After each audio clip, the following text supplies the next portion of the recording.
एक बार की बात है, एक गांव में रंगीला नाम का एक किसान रहता था। वो बहुत ही नकलची और लालची स्वभाव का था। वो आसपास के लोगों को जो भी देखता उसी तरह वो काम करता। एक दिन मदन खेत में बाजरा बो रहा था।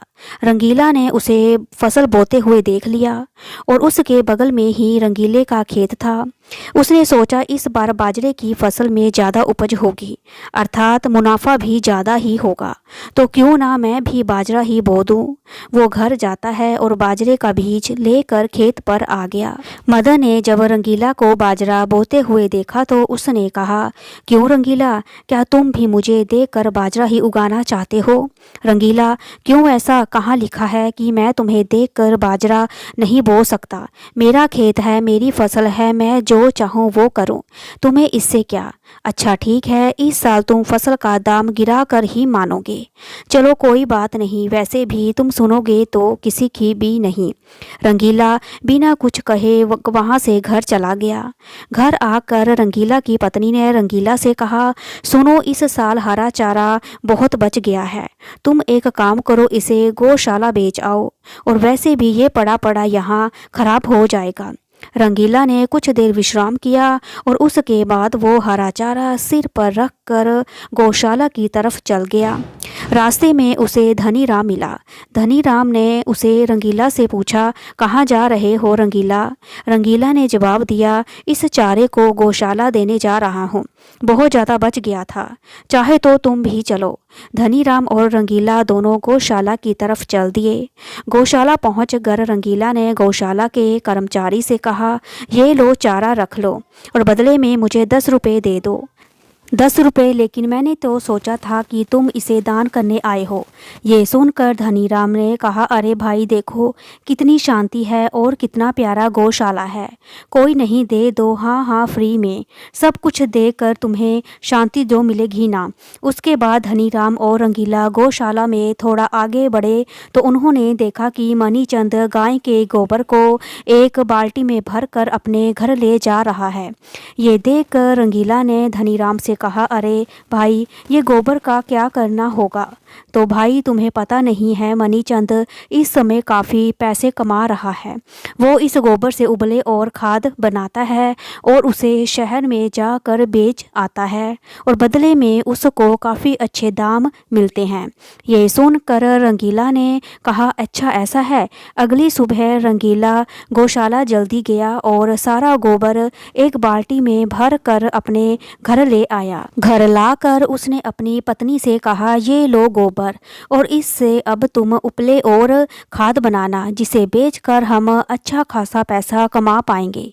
ये सुनकर रंगीला की पत्नी ने कहा, सुनो, मेरे पास वैसे भी घर के बहुत सारे काम रहते हैं, पूरा दिन हो जाता है कामों को करते करते, मेरे पास इतना समय नहीं है कि मैं तुम्हारे लिए इस गोबर का उपला और खाद बनाऊं।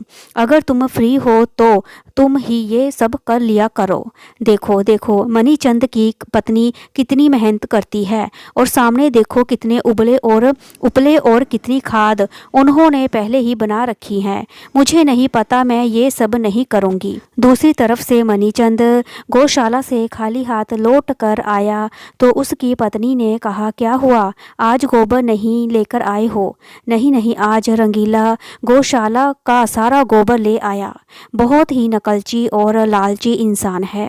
नहीं नहीं, एक काम करो, तुम उसके घर जाकर तुम वो गोबर मांग लाओ, वो तुम्हें गोबर जरूर लौटा देगा। ठीक है, कोशिश करता हूँ। मनीचंद रंगीला के घर जाता है और उससे कहता है, रंगीला भाई, अगर ये गोबर आपके किसी काम करना है तो क्या मैं इसे ले जाऊं? हाँ हाँ ले जाओ, वैसे भी मेरी पत्नी इसका कुछ नहीं करने वाली, और हाँ बदले में मुझे 5 रुपये चाहिए। 5 रुपये? लेकिन किसके? गौशाला में तो ये फ्री का है, गौशाला में इतना दूर तक मैं इसे लेकर आया हूँ, उसमें क्या मेहनत नहीं लगती? मनीचंद ज़्यादा समय बर्बाद ना करते हुए 5 रुपये देकर अपने घर वापस आ जाता है। कुछ समय बाद रंगीला और धनीराम एक जंगल में होते हुए गुजर रहे होते हैं। रंगीला को एक बड़े से पेड़ पर मधुमक्खियों का छत्ता लगा हुआ दिखाई देता है। वो धनीराम से कहता है, सुनो भाई, देखो कितना बड़ा मधुमक्खी का छत्ता है, इसमें काफ़ी शहद होगा ना। हाँ हाँ, सही कह रहे हो रंगीला, काफ़ी शहद होगा इसमें, लेकिन तुम ये सब क्यों पूछ रहे हो? सुना है शहर में शहद का दाम काफ़ी है। अगर हम इस शहद को शहर में जाकर बेचेंगे तो बदले में हमें काफ़ी मुनाफा होगा। हाँ हाँ, लेकिन इस काम में काफ़ी जोखिम है। हम इस काम को करना नहीं जानते। मधुमक्खियों का शहद लेना खतरे से खाली नहीं है। अरे कुछ नहीं होगा, तुम नीचे जलती हुई मशाल लेकर खड़े रहना, बाकी का काम मैं कर लूँगा। थोड़ी देर बाद धनीराम और रंगीला हाथ में एक बाल्टी, रस्सी और 2 बिना जली मसाले लेकर वापस लौटते हैं। रंगीला रस्सी की सहायता से पेड़ पर चढ़ जाता है। रंगीला के मधुमक्खियों के छत्ते के नज़दीक पहुंचते ही मधुमक्खियां भिन्न भिनाकर उड़ने लगती हैं। रंगीला उन्हें हाथ से भगाने लगता है, लेकिन वो रंगीला को लगातार परेशान करने लगती हैं। तभी रंगीला अपनी मसाल को जला लेता है और मधुमक्खियों के पास ले जाता है, लेकिन संतुलित बिगड़ने के कारण रंगीला रस्सी से लटक जाता है और मधुमक्खियां उसे काटने लगती हैं। ये सब देख धनीराम डर जाता है और वो भाग जाता है। कुछ देर बाद रंगीला पेड़ से नीचे गिर जाता है, लेकिन मधुमक्खियां अभी भी उसे परेशान करती हैं। तभी धनीराम कुछ लोगों को लेकर वहां पहुंचता है, जो मधुमक्खियों के शहद को तोड़कर शहर बेचते हैं। और उन लोगों ने मसाल को जलाया और फिर मधुमक्खियों को वहां से भगाया।